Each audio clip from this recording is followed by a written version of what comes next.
Oi, amigos e amigas. Amigos, eu esqueci uma parte importante dessa história. Eu pulei. As pessoas que me seguem sabem que eu sempre falo que eu esqueço das coisas. Às vezes eu troco de trás para frente, da frente para trás.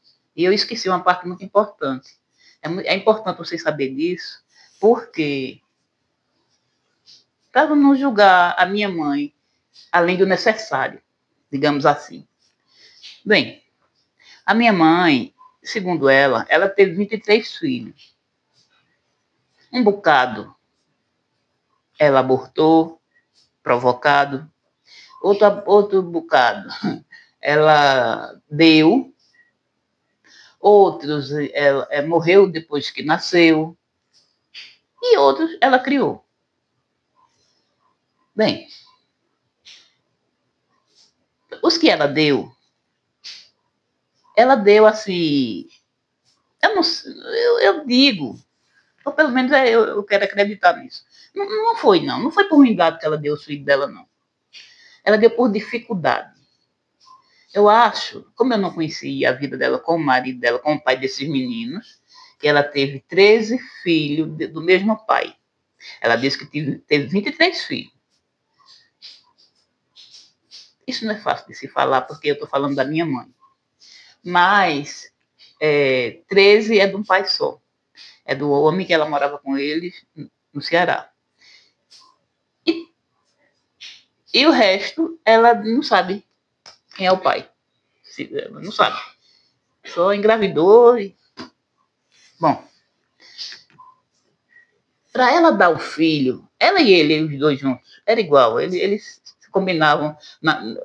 Bom, para ela dar um filho, ela não mudava de roupa, não. Você chegasse na casa dela, o que era? O marido dela e ela, eles eram metidos a sabidos, a rezadores, digamos assim. Né? Ele rezava, as pessoas chegavam lá, seu fulano, reze em mim, não sei o quê, está acontecendo isso assim, assim na minha vida, tal. Ele era conhecido como, não como catimbozeiro, mas como rezador. E eles conheciam muita gente ia lá. E se você dissesse, seu fulano, dona Quitera, me deu um menino desse para eu criar, ela dava, tu quer levar qual? Ela era desse tipo, assim, leva aí qualquer um. Tu queres ir, fulano? Tu queres ir, Betano? Sabe? Ela era assim. Eles dois eram assim. E assim ela deu alguns. Eu conheci três dos meus irmãos que eles deram. E para ela, era a coisa mais fácil da vida, mais simples da vida. Então, eu acho que era mais por necessidade. Apesar deles terem pai, né? Mas a situação lá era muito pesada.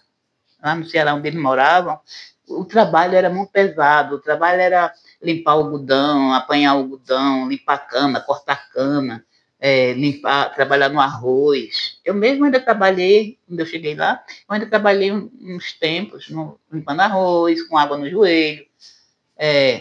Até eu não entendo porque que os vídeos que eu assisto de plantação de arroz pelo mundo aí afora é no seco, praticamente no seco. Lá no Ceará era molhado, chovia, enchia o baixio, lá a gente chama a parte mais baixa, onde alaga, chama de baixio.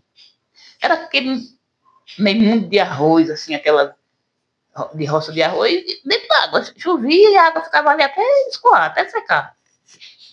E a gente limpava o arroz, não era de enxada, era arrancando mato de mão.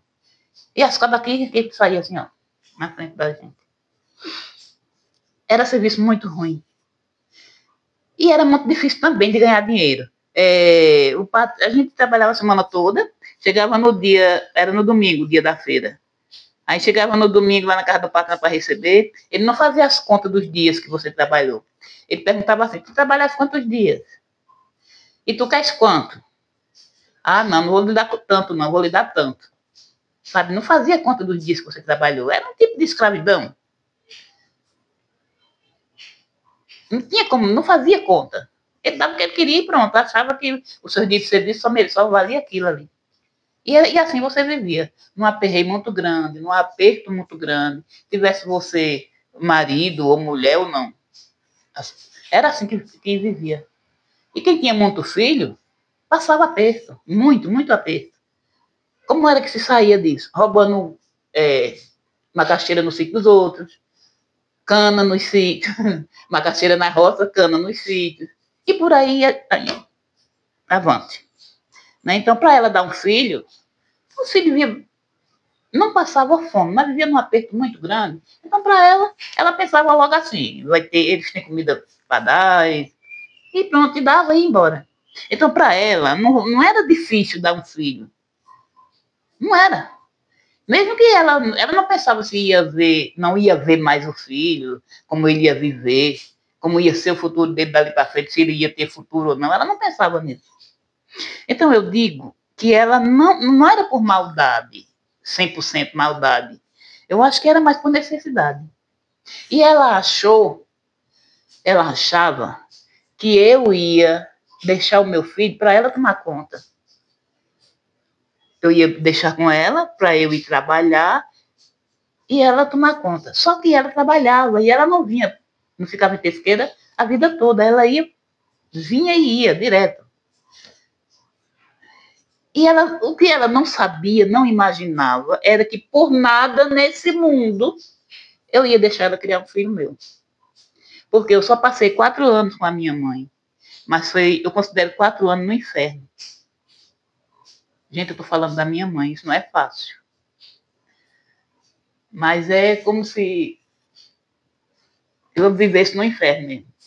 Foi os 4 anos. Eu fui criada com vó, com tios. A gente não tinha muito o que comer, mas tinha respeito, tinha educação. Sabe? A minha avó era uma mulher uma baixinha, pretinha assim, mas muito cheia da verdade, muito, sabe? A minha avó era baixinha, porreta. E a gente tinha educação, a gente sabia se entrar e sair nos cantos, era assim que ela dizia. A pessoa é pobre, é negro, mas tem que saber entrar e sair nos cantos onde chega. Ela sempre dizia isso. Então, para minha mãe, ela não pensava no futuro do filho. Ela não queria nem saber, não estava nem aí. Vai, leva, vai embora e pronto. Acabou. Então, ela não deu, eu acho, que ela não deu meu filho por maldade. Ela deu com medo dela ter que criar ele. Mas eu não ia dar meu filho para ela criar. Porque a minha mãe era muito carrasca, muito bruta. E ainda por cima vivia com um homem que eu pensava que ele maltratava muito ela. Por ela viver indo e voltando. Ela vinha, passava uns dias em pesqueira, uns meses, depois a maldita passagem voltava e ficava naquilo. Só que ela vinha e não trazia os filhos. Geralmente ele ficava em casa. Quando ela vinha, trazia um, no máximo. Mas os outros ficavam lá. Então, minha gente, eu não quero inocentar a minha mãe, não, nunca. Mas eu jamais, por nada nesse mundo. Olha, eu daria meu filho para qualquer pessoa criar. Sabe um mendigo que está lá embaixo da ponte? Mas ele é uma pessoa digna que vai dar, pedir suas esmolinhas para comer com a sua família, eu dava a ele. Mas a minha mãe não. Nunca, jamais. Só que ela não sabia disso. Ela não sabia que eu pensava isso dela. Eu nunca fui doida de deixar ela perceber que eu pensava isso. Então era isso que ela pensava, que era eu que ia criar o filho dela. Era ela que ia criar o meu filho. O que ela não sabia é que quem ia criar o meu filho era a minha tia. A minha avó teve a minha mãe, a minha tia, minhas 2 tias e o meu tio. Era um homem e 2. Era minha tia e a outra. Era um menino e 2 meninas. A mãe do meu primo resolveu a vida dela. A minha mãe vivia pelo mundo. Só vinha para casa quando era para parir e deixar o filho para ela criar, minha avó criar. E o meu tio casou e ficou morando por ali. A minha tia, outra, ficou dentro de casa, né? Casou, mas continuou em casa por a minha avó já ser mais velha e ela achava que tinha que ficar por ali. Ela era mais nova. Né? Das que tinha em casa, ela era mais nova. Todo mundo já tinha ido embora, só tinha ela. Então, eu fui criada mais com a minha avó e essa tia, que ela foi a última, ela foi quem continuou dentro de casa. Então, eu tinha mais consideração pela minha tia do que pela minha própria mãe. Porque a minha tia me criou desde sempre, junto com a minha avó. A minha mãe, não. Então, a minha tia, ela era tia e madrinha de apresentar. E eu respeitava muito ela. Respeitava ela como se fosse a minha mãe. E ela ia criar o meu filho. Eu ia trabalhar e ela ia criar ele. Só que a minha mãe não sabia e não tinha que saber nunca. Se ela soubesse, ela não ia deixar isso acontecer. Ela ia dar um jeito de dar o meu filho. Só que eu não achava que mesmo assim ela ia dar esse jeito. Eu jamais esperei isso. Então, não foi, eu acho que não foi puramente por maldade. Foi para fugir de uma responsabilidade que não era dela. Eu acho que foi por isso que ela deu o meu filho. Apesar que não como é que se chama? Como é que fala a palavra? Não justifica, né? Dar uma criança. Ela dava os filhos dela, ela tinha facilidade de dar todos eles que ela quisesse dar. Mas o meu não, o meu era meu filho. Ela tinha que perguntar se eu queria dar. Ela tinha que perguntar se eu permitia que ela desse o meu filho. Porque se fosse para dar, eu mesmo dava. Não precisava de ninguém não para dar, não. Eu tinha dado a alguém no hospital. Mas eu não tinha intenção de dar meu filho. Eu ia criar o meu filho. Só que a minha tia ia tomar conta dele e eu ia trabalhar para cuidar dele. Bom, foi por isso, eu acho que foi por isso que ela deu o meu filho. Não foi puramente por maldade. Então, essa parte aí da história eu esqueci. Né? Eu deixei lá no meio, eu pulei. Né? Já faz muitos anos. E eu tinha que, como eu pulei, eu tinha que voltar para contar essa parte da vida. Para contar essa parte que é para vocês não julgar ela além do necessário. Tá certo? Ela não está mais aqui, Deus já levou ela, ela está no canto onde ele acha que ela merece. E Deus abençoe a alma dela. Né? Então, meus amigos, passou. Eu fui embora para casa do meu primo, lá em Pesqueira. Quando chegou, quando um dia a esposa do meu primo disse, Maria, ó teu filho ali, o filho que tua mãe deu. Ele vai passando ali, tá um homão medonho. Aí eu corri para ir olhar. Aí ele já ia se cobrindo assim na esquina. Aquele negão, bem altão. Meu Deus, como ele grande, cresceu, tá um homem. Aí ali era caminho de trabalho dele. E a partir daí, eu fiquei tucaiano. Ela disse que ele passava por ali sempre, que ele trabalhava, não vou dizer em quê, porque as pessoas vão saber quem é. Todo mundo conhece ele em Pesqueira. Aí eu fiquei tucaiano para ver quando ele passava de novo. Quando ele passava, eu ficava olhando escondido. Eu era louca, doida para falar com ele. Mas cadê a coragem? Cadê que a covardia deixava eu falar com ele? Eu queria muito, muito falar com ele. Mas eu me acovardava porque eu tinha medo. Sabe do que eu tinha medo? Dele me dizer assim, sei lá, dele me... Eu tinha medo, na verdade, era do não. Porque, na verdade, o que ele tinha para dizer é o que ele sempre disse. Não. E não. Até que um dia eu criei coragem, eu vou falar com ele. Esse ano, antes de chegar, isso foi na passagem do ano novo. Aí eu digo, esse ano agora, que está começando hoje, está começando agora. Daqui para chegar o próximo o final do ano, eu vou falar com ele. Eu tenho esse ano todinho para criar coragem para falar com ele.